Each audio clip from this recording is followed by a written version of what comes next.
के साथ young bite में आप सबका स्वागत है। आज हम मिलाने जा रहे हैं मिसेस रश्मि शर्मा जी से, जो कि जनरल सेक्रेटरी अमृत चैरिटेबल ट्रस्ट में है। आइए इनके बारे में जानते हैं, उनसे बात करते हैं। मैम, सबसे पहले आपका स्वागत है हमारी यंग बाइट में। अपने बारे में बताइए, आपने कैसे क्या शुरुआत की है? नमस्कार, मैं रश्मि शर्मा और मैं जम्मू से बिलोंग करती हूँ। अमृत चैरिटेबल ट्रस्ट की जनरल सेक्रेटरी हूँ कि पूरा ट्रस्ट का काम मैं ही देखती हूँ जी। एक्चुअली मुझे शुरू से ही कहने कि बचपन से ही सोशल वर्क, सोशल एक्टिविस्ट होने का बहुत मतलब क्रेज रहा है मुझे कि दूसरों के लिए कुछ अच्छा करना, दूसरों को जागरूक करना और खासकर महिलाओं को। तो वही शो को अपनी स्टडी के साथ साथ मैंने कंटिन्यू रखा। मैंने ग्रेजुएशन किया, उसके बाद मैं लॉ स्टूडेंट रही हूँ जम्मू यूनिवर्सिटी में। आफ्टर दैट मैरिज हो गई, तो उसके बाद मैंने फिर भी कंटिन्यू रखा कि मेरा कहीं भी बाधा नहीं आई। जो मेरा सोशल वर्क था, लोगों के प्रति उनकी सेवा करने का, मतलब निस्वार्थ सेवा करने का, कहीं उनको हेल्प मिलती है। मोस्टली मुझे अच्छा लगता है कि मैं कहीं लेडीज़ के लिए कुछ करती हूँ, महिलाओं के लिए करती हूँ, क्योंकि हमारी जो सोसाइटी है वो मेल डोमिनेटेड सोसाइटी है।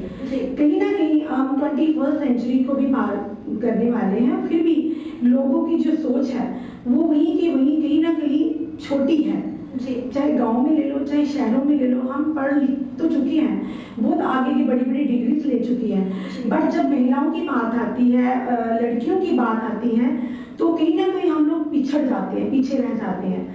बहुत सारी मुहिम चल रही है, बेटी बचाओ बेटी पढ़ाओ।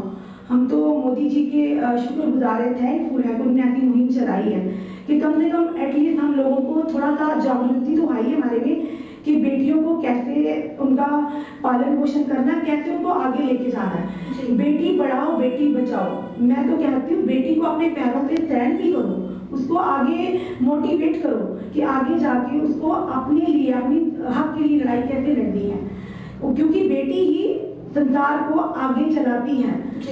जो धरती पे जो एक माँ, बेटी माँ के रूप में भी है, एक बहन के रूप में भी है, एक पत्नी के रूप में भी है। वो एक परिवार नहीं बल्कि 2 परिवारों को जोड़ती है, 2 परिवारों को चलाती है। तो फिर भी हम लोगों में ये सोच क्यों है, इतनी छोटी सोच क्यों आ जाती है कि जब लड़की की बात आती है तो हम कहते हैं नहीं, लड़की ने पढ़ना लिखना और अगले घर जाना, दूसरे घर जाना, शादी करके जाना। इवन कि ये हम ये बेटों को ये सीख क्यों नहीं देते हैं? बेटों को भी तो देखो ना, ये डिस्क्रिमिनेशन आज भी कहीं ना कहीं चलती आ रही है। जितनी आज़ादी हम बेटों को देते हैं उतनी लड़कियों को हम नहीं दे पाते हैं। ठीक है, हमें ज़रूरत है अपनी सोच बदलने की। सोच जब बदलेगी, समाज भी बदलेगा, हमारा देश भी खुद ब खुद बदलेगा। जब तक हम अपनी सोच को नहीं रखेंगे ना, तब तक ना हमारा समाज आगे जा सकता है, ना हमारी सोसाइटी और ना ही हमारा देश आगे जाएगा। बीइंग ए लेडी, मैं तो ये कहती हूँ हर औरत को, हर लेडी को, जो एक माँ है, जो एक बहन है, जो एक बहू है और जो एक वाइफ है, उसको ये एजुकेट करना चाहिए अपने आस पड़ोस की लेडीज को, अपनी बहनों को, अपनी बेटियों को, कि एजुकेशन के साथ साथ हमें उन्हें मॉरल सपोर्ट भी करना है। ठीक है, अपनी लड़ाई जो अपनी हक की लड़ाई है, हमें कैसे लड़नी है, उसको कैसे हमें इसको डिफेंड करना अपने आप को। कई बार क्या होता है, लड़कियों का कुछ कसूर भी नहीं होता है, हम छोटी उम्र में उनकी शादी कर देते हैं बिना उनको कैरियर बनाए हुए कि लड़की अब जवान होगी या ग्रेजुएशन कर ली, चलिए उनकी शादी कर दें। तो अल्टीमेटली क्या होता है, वो अपने पैरों पे तो स्टैंड होती नहीं है। अब 100% गारंटी तो नहीं है आगे जाके उसको कैसा ससुराल मिले कि अच्छी हो, फाइनेंशियल भी हो सपोर्ट उसको, या आगे उसको कैरियर आगे उसका बनाने का उसको अपॉर्चुनिटी भी मिले। तो ये तो गारंटेड नहीं है ना। इसलिए आप लोगों को चाहिए बच्चियों को पढ़ाएं, उनको घरों में बंद करके ना रखें। जितनी लिबर्टी हम लड़कों को देते हैं, आप थोड़ा करके तो देखिए, थोड़ी सी सोच को चेंज तो करके देखिए, फिर देखिए हमारा देश कैसे बदलता है। इवन कि हमारे देश में लड़कियां कहाँ कम हैं, औरतें कहाँ पीछे हैं। पॉलिटिक्स में देख लीजिए, ठीक है, एजुकेशन में देख लीजिए, किसी भी फील्ड में देख लीजिए, लड़कियां बढ़ चढ़ के आगे आ रही हैं और अपने माँ बाप का नाम रोशन कर रही हैं। कि जिसे हम बोलते हैं ना कि बेटे माँ बाप का नाम रोशन करते हैं। मुझे तो लगता है गर्व होना चाहिए उन माँ बाप को जिनके घर बेटियां हैं, और गर्व होना चाहिए हमारे समाज को कि जो माएँ बेटियों को जन्म देती हैं और आगे लेके वही बेटियां उन माँ बाप का नाम रोशन करती हैं। तो मैं तो यही सबसे यही रिक्वेस्ट करती हूँ कि बेटी पढ़ाओ बेटी बचाओ की मुहिम के साथ साथ हमें बेटियों को एजुकेट भी करना है, उनको अपने हक की लड़ाई लड़ने के लिए भी सिखाना है। अपने में एक शक्ति है, बहुत बड़ी शक्ति है। सिर्फ जरूरत है थोड़ा सा उस शक्ति को पहचानने की, उस शक्ति को उभारने की। फिर देखिए हमारा देश कहाँ से कहाँ पहुँच जाएगा। जैसे कि मैम आप अपने यहाँ पे एनजीओ चला रहे हैं, काफी सोशल वर्क भी कर रहे हैं, तो आपको यहाँ तक पहुँचाने के लिए किसका साथ है आपकी फैमिली में से? देखिए सबसे पहले मैं तो ये बोलूंगी, इनर कॉन्शियस जो अंदर की आत्मा की आवाज होती है ना, उसको हमें सबसे पहले सुनना चाहिए, ठीक है। सपोर्ट, बाकी रही फैमिली की सपोर्ट, सबसे बढ़ के तो मेरी सपोर्ट जो मेरे लिए की है ना, जो मेरी पहले माँ ने मुझे ये चीज़ें सिखाई हैं, जिसकी वजह से आज मैं यहाँ पे हूँ। कभी अगर वो मुझे सपोर्ट ना करते या मुझे इतना आगे जाने की हिम्मत ना देते, मुझे जाने की परमिशन ना देते, तो मेरी ना आज मैं भी आम औरतों की तरह घर में बैठी होती, लोगों के लिए लड़ती नहीं, लोगों के हक के लिए आवाज़ ना उठाती, आगे नहीं आती, बढ़ चढ़ के बिना किसी कॉज के मैं उनकी हेल्प ना करती। मैं भी एक कॉमन लेडीज की तरह होती घर में, बट नहीं, मेरी माँ का बहुत हाथ रहा है। उसके बाद मेरी बच्ची अब वो BSc पार्ट फाइनल में है, तो उसकी बहुत बड़ा सपोर्ट है। जैसे मैं हूँ, मैंने भी उसको वैसे ही संस्कार डाले हैं, उसने मुझे उसका बहुत सपोर्ट है मेरे बच्चों का कि मम्मा नहीं, आपको आगे जाना है, आपने दूसरों को, खुद तो आप हो स्ट्रॉन्ग हो, दूसरी महिलाओं को भी आपने अपने साथ उनको ये शिक्षा देनी कि स्ट्रॉन्ग बनो, क्योंकि महिला अपने में बहुत शक्ति है, बहुत बड़ी शक्ति है। तो जब तक हम उस शक्ति को पहचानेंगे भी तो कैसे दुनिया आगे जाएगी, हमारा समाज कैसे आगे जाएगा। बहुत ही अच्छी बात है, आपकी बेटी आपको साथ दे रही है, वो कह रही है कि मम्मा आगे बढ़ो, बाकी भी जो लेडीज है उनको आगे पहुंचाओ। इसके साथ साथ मैम ये बताइए, जो बेटियां पैदा होती हैं तो उनके पीछे हाथ पेरेंट्स का होता है, उसके कैरियर में हाथ होता है, उसकी ड्रीम्स को दबाना या आगे बढ़ाना।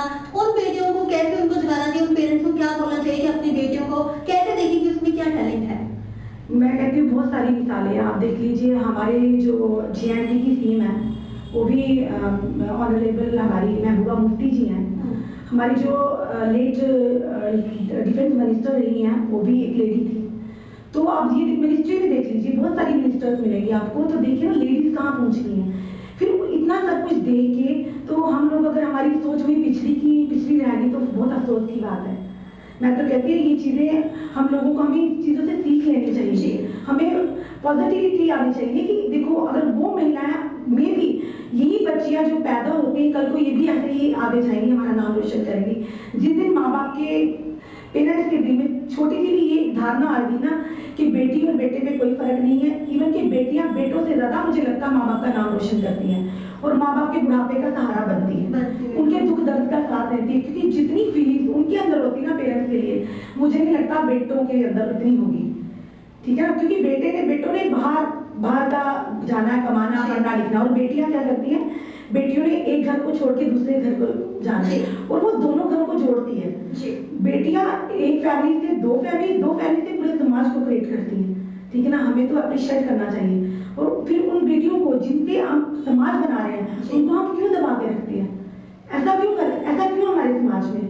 तो इसके साथ साथ मैम, जैसे कि आज की डेट में भी उन पेरेंट्स को क्या बोलना चाहोगे जो बेटी को पेट में ही मार के डाला गया, या होने के बावजूद भी उसको फेंक दिया, जैसे कि आपने देखा कल भी बेटी को एक बाहर पॉलिथीन में डाल के फेंका गया है, उन पेरेंट्स को क्या बोलना चाहोगे जो लड़की की खुशी नहीं मनाते, उसको मार दिया जाता है? मैं तो कहती हूँ बहुत, आज 21st सेंचुरी में बहुत ही शर्म की बात है हमारे लिए।